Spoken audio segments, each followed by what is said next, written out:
Welcome back to the channel. So today for something different, we're going to be talking about barbecuing, and let's face it, in France it is not our specialty at all. We use barbecues, charcoal barbecues in the summer just to make like sausages, a few merguez, and most of the time also these ones, the brochettes. It is these kinds of skewers where we put some meat, some bell peppers, mushroom, tomato, etc., etc. And this is great, but it's great if you have a barbecue, first of all, and also if you can be asked to start the damn thing, because a lot of time you feel like, oh yeah, I can grill something, and you look at the barbecue, it's like, nah, I'm not starting it. So I thought, can we actually recreate the experience at home on the stove using one of those? A tiny kind of cast iron grill. And I found a recipe that is really interesting because it gives us all the important factors on how to get the meat tenderized with a nice quick marinade, and then we're going to be pre-cooking the vegetables to make them tender and get all of these nice barbecue types of marks on the meat with this. Okay, and the result should be a beautiful barbecue experience on the stove. So what are we waiting for? Let's go.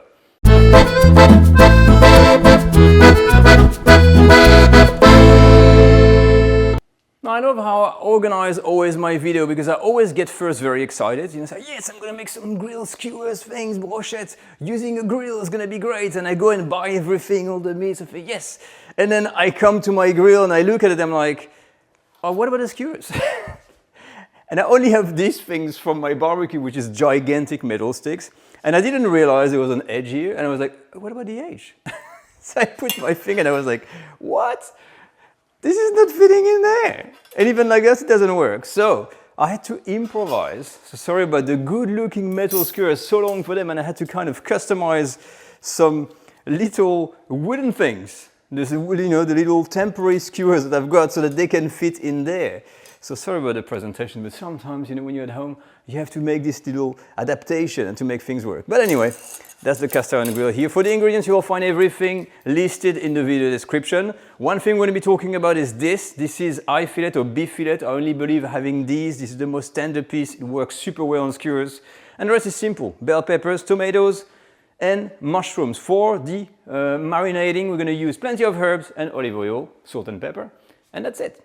And the first thing you're going to do here is to make this herb oil for the marinating of the beef. So what I've got in here, I've got three. I've got tarragon, parsley, and chives, about 2 or 3 tablespoons of each. I've poured in about 100 ml of grapeseed oil. It says olive oil because I know olive oil is going to burn. I'm using grapeseed oil. It's got a very high smoke point. And all what I'm going to do, I'm going to process this very quickly.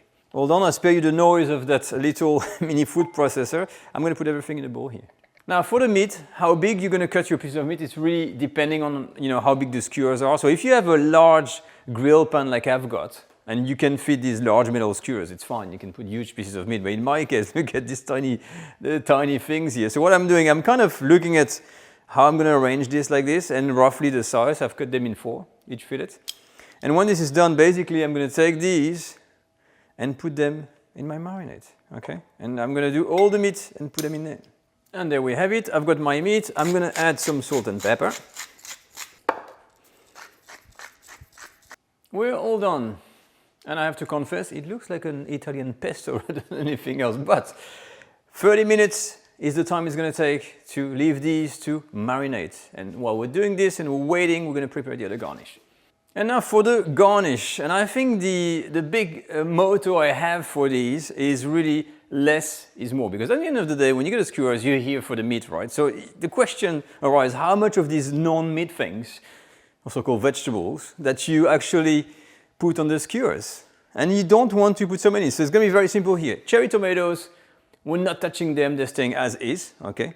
Nothing to do. And for the bell peppers, you want to have something around kind of, this is kind of a 3 centimeters, 1.5 inch kind of long like that, kind of squares. These kinds of size, and that's going to fit nicely on something like this. Not too big, not too small. So keep in mind with this, by different size of the skewers. So I'm just going to, you know, just kind of measure and go through, and you make some cuts in there. It doesn't have to be perfect. Just, you know, little holders like this. See a little piece like this. And for the mushrooms, put these away, go away, paprikas or whatever they're called. Mushrooms. We're going to cut off the stalk here, up. And we're just gonna pan fry them like that. You see? So you want to favor the small mushrooms. You don't want to have something too big. And we're gonna leave them like how cute these little things. And that's it.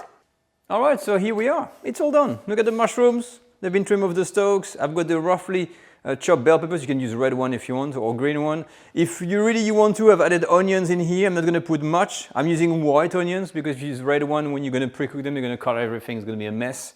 And the tomatoes here, they stay as is. So now we're ready. We're gonna put this into a little sauté pan and saute the whole lot. Perfect, look at this. This is what it's used for. You see this sauté pan with this kind of conical edges, because here we're gonna put this on a medium heat, medium high, and I'm gonna use a little bit of olive oil because that was in the recipe, okay? Heat that up and then put the vegetables in. All right, so what do we put first? Let's say maybe we'll put the mushrooms in. I'll start with the mushrooms. You can put everything together, but because I know mushrooms, they need to release some of their vegetation, I'm gonna start with these. So you see these sauté pan, they're great when you make this kind of sauté vegetables. And I'm gonna add a little bit of salt, I think, but no pepper. Just a bit of salt. And moderate the heat, because we just want to soften the vegetables. We're not really totally cooking them. It's gonna take a bit of time here. Perfect, my mushrooms have got a bit of a head start. I'm gonna add the onions. And then the bell peppers. So again, just to soften them. So I've got a good 10 minutes left from my timer with the marinating time of the meat, and surprisingly it's interesting to think that actually by the time I'm going to be done with this, it's just going to be time to assemble the skewers. So, you know, so just a little technical note here, I'm going to stop using my spoon because things are quite fragile, and with these types of pans you can just do that little tossing, turning kind of technique. And here we are. So after a good 10 minutes, I think this is still relatively hard. It's good. I'm going to turn my heat off. And now we're going to build our skewers. Now I forgot how much of a workshop this is when you make this kind of skewers. So advice number 1, wait for this to cool down, otherwise it's going to be very hard to handle. Advice number 2, wash your hand thoroughly and have some like kitchen paper, kitchen towel at hand. I had a plan of action. I used the onion, mushroom, etc. So I've tried to recreate this, but I think it doesn't matter. And then once we're here, which is going to be the most important, which is the meat, and a piece of that. And it's just a matter of choosing whatever. I've changed the cherry tomatoes. The one I had were too big. So here, maybe a piece of tomato. Then we're going to follow up with a piece of mushrooms. And it's up to you to see, you know, how much meat you want, how much or how little. Be careful not to skew your hand in there as well, because that would be a bit dangerous. What about a piece of onion there? Hey, I'm getting the hang of this, you know, it's like D'Artagnan, like ding, ding, ding, ding. You know, it feels like a sword, like, you know, you're gonna fight the musketeers. Okay, piece of meat there, piece of bell pepper, mushroom. I've realized that some of these pieces, the first one I only had 2 pieces of meat in there, and I thought, you know, I want more meat. You know, there's always someone at the table that doesn't want too much, you know, food. Like, I'm not too hungry. Well, I am. So I'm going to take the one with 3 pieces of meat, if you don't mind. Yes. There we go. A bit of tomato. Okay, way to go. Actually, it's working pretty well. I was not too sure because using this kind of, you know, customized wooden sticks and stuff, I thought, yeah, I'm not too sure about the whole technique and the pre-cooking, but actually it works pretty well. The vegetables have held up very well. They were not too soft. They didn't break or anything like this. So all what's left to do is to put this on the tray. And of course, the big test is how can we actually grill this? Can we get these nice marks on there? Well, let's find out. And now for the big test. So I'm using my middle burner, which is that big kind of wok burner. I can show you this is the big thing here. And to have a good amount of heat. And I'm just gonna wait a good 5 to 10 minutes until this really heat up. I'm not gonna even use any oil because this kind of pan, they kind of come like pre-seasoned. There's no need to season anything, and I've got oil on my meats there. So all what we're gonna do is wait for this to really heat up and then see if we can grill like a barbecue. All right, it is smoking. So first, use one of these gloves when you handle this because this is hot. And it's smoking like hell here, so I'm not an expert, I said as grilling. So here goes nothing. We're gonna go and put our skewers and see what happens. Whoa. It's sizzling, not bad. All right, so apparently it's 7 to 8 minutes for this, but what I'm gonna do here is to really kind of make sure I've got the flat sides of these touching the grill to have some kind of marks. All right, almost time. Okay, I'm gonna stop this for a sec. And I think I'm gonna have to use my hands. Ah, okay, not too bad, not too bad. Even though you have to be very careful. I've got some marks, doesn't look too bad. Like I said, it's hot. Let me put 2 minutes more. All right, time is up. I've turned them on the side and I'm gonna go quick 1 minute on each, barely, because otherwise the meat, I can feel it's cooking very fast. So short time on the side here, I'm gonna be done. I think to finish, I'm just gonna do these ones, the one with 2 pieces of meat, and leave them for a very short time, like 1.5 to 2 minutes max, and leave them a bit rare to see the difference. All right, almost done. I've turned the heat off, and this is the results and the performance of that cast iron grill at home, honestly, on the stove.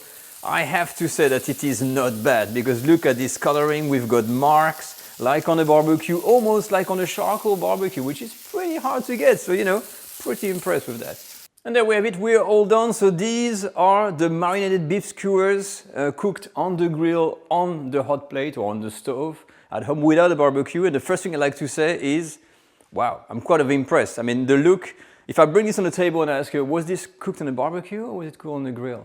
You'd be like, I'm not so sure. And it smells really like the barbecue. So I think that plate did a great job.